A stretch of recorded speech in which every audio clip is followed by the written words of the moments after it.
serve myself a little bit, and then I'm going to try it and see. Oh, yeah, see how it tastes. That's really good. There's a little bit of a sweetness from the cauliflower, but it is really delicious, I have to say. Hi everyone, and welcome back to Googie's Kitchen, and if you are new here then hello and welcome. My name's Alexis, and in today's video I want to share with you how to make this delicious roasted cauliflower and bean soup. Today I'm going to be making a roasted cauliflower and bean soup.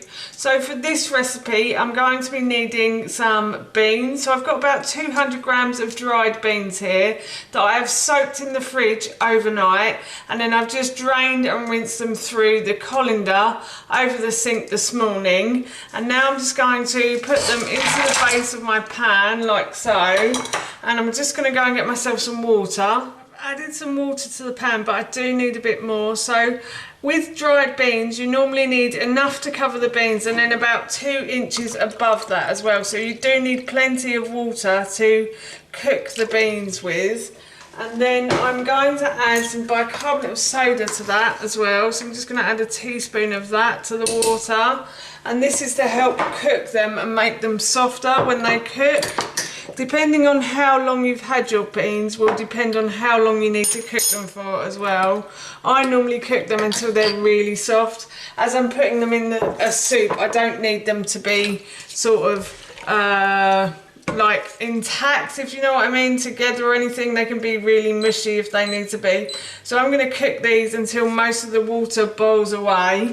I'm just going to bring my pan to the boil and I'm going to leave the lid on. And I just want to say that if you do enjoy videos like this one and you want to see more, then please don't forget to hit that subscribe button. And also, if you have enjoyed this video and you like it, then please feel free to give it a big thumbs up, because everything like that really helps me out. So yes, as I said, I'm now going to leave this pan to come to the boil. As you can see, the pan has started to come to the boil. So what I'm going to do is I'm just going to simply turn the heat down to a medium heat, and I'm going to leave this to simmer for probably a good 40 minutes, but I'm just going to leave it to simmer until most of the water has disappeared. But I'm going to keep my eye on it, so I'm going to come back to it every so often. But as I said, I'm just going to leave this to simmer for probably about 40 minutes. I have finished cooking the beans. Most of the liquid has been absorbed, so what I'm going to do is I'm going to drain these through the colander over the sink, and I'm just going to rinse them off.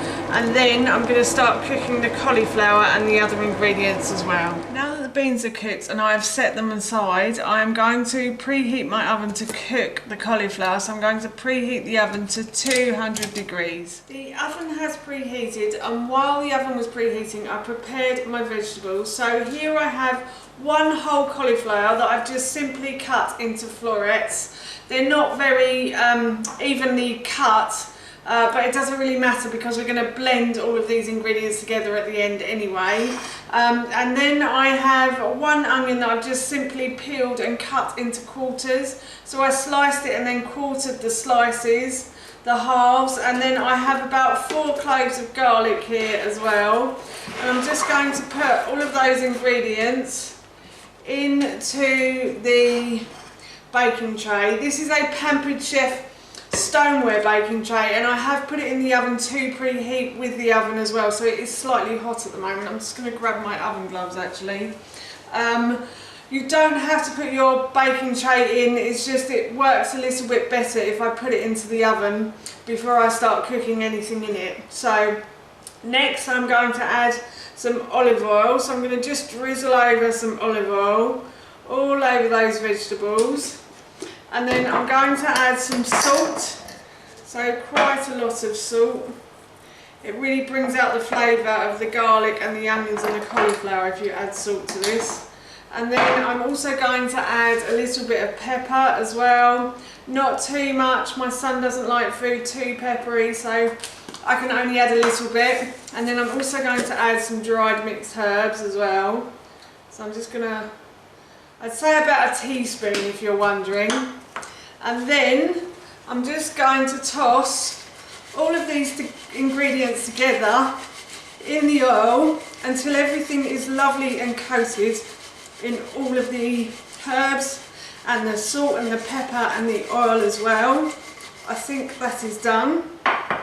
So I'm going to put this into the oven now for about 35 to 40 minutes, or until the cauliflower and the other vegetables start to go a lovely golden brown colour. The cauliflower has gone a lovely golden brown colour, and so have the rest of the vegetables. This has been in the oven for about 35 minutes now, so I'm going to take this out and leave it to cool. I have left the cauliflower to cool for a good 20 minutes or so, and it's cool enough to touch. So what I'm going to do is I'm going to blend all of my ingredients together now. So I'm just going to pop those over there for a second. I've got my blender ready, and I'm just going to put the cauliflower into the blender. Actually, I'm going to peel the garlic before I do that. That would be a good idea, wouldn't it? So I'm just going to take the skins from the garlic, and I'm going to pop everything into the blender and blend all these ingredients together. If you have a smaller blender, or if you make a lot more than this, then you may need to do this in more than one batch. So you might need to do this in 2 or 3 batches, depending on how much you make. You can double up these ingredients, and you can make a larger batch and store it in the freezer if you want to. So it's freezable. All of the ingredients do freeze quite well. And I have done that, and it does still taste really nice after you've taken it out of the freezer as well. Sometimes I find that things don't taste as good, but this one seems to. And then I've got my beans that I cooked off earlier that I'm going to put into the blender as well. I'm hoping everything fits, because I'm in trouble if it doesn't. And then in this jug here, I have about 400 ml of bone broth. Now, if you wanted to make this vegan, then you could just use vegetable stock, or you can use chicken stock as well. And then I'm also going to add in some milk. So I'm just going to top this up to around about a litre, I'd say, with milk. And the milk makes it really creamy. I am using oat milk just because I have a slight dairy intolerance. If you don't have a dairy intolerance, you can use cow's milk or goat's milk or whatever milk you like. You could also use a bit of cream in here as well if you wanted to. You could use coconut cream if you wanted to make it more creamy and vegan as well. So the options are there. So I'm going to fill this up now. I'm hoping this stays on. And I'm going to put the lid on. I'm going to check. I haven't turned it onto the plug, so I'm just going to go and turn it onto the plug. So I've switched it on, and I'm just going to blend all of these ingredients together. I've blended all of the ingredients together until they are smooth, and now what I'm going to do is I'm just going to pour the soup into a saucepan, and I'm going to heat this back up for a little while, and then I'm going to try some before our dinner, and it smells really good, I have to say that. Just heated the soup through, and now what I'm going to do is I'm just going to serve some into a bowl, and I'm going to try a little bit. It does smell really good, I have to say, as I said earlier. So yes, I'm just going to serve myself a little bit, and then I'm going to try it and see. Yeah, see how it tastes. That's really good. There's a little bit of a sweetness from the cauliflower, but it is really delicious, I have to say. So yes, we're going to have this for our dinner this evening. That's how you make this delicious roasted cauliflower and bean soup, and that recipe I will link in the description box below for you. As I mentioned earlier, we're going to be having this for our dinner this evening, and it smelled and tasted so good, I can't wait. So for now, that's it from me. Thank you so much for watching. Please feel free to give me a big thumbs up if you enjoyed this video, and please feel free to leave any comments below, and please don't forget to hit that subscribe button. See you all soon. Bye.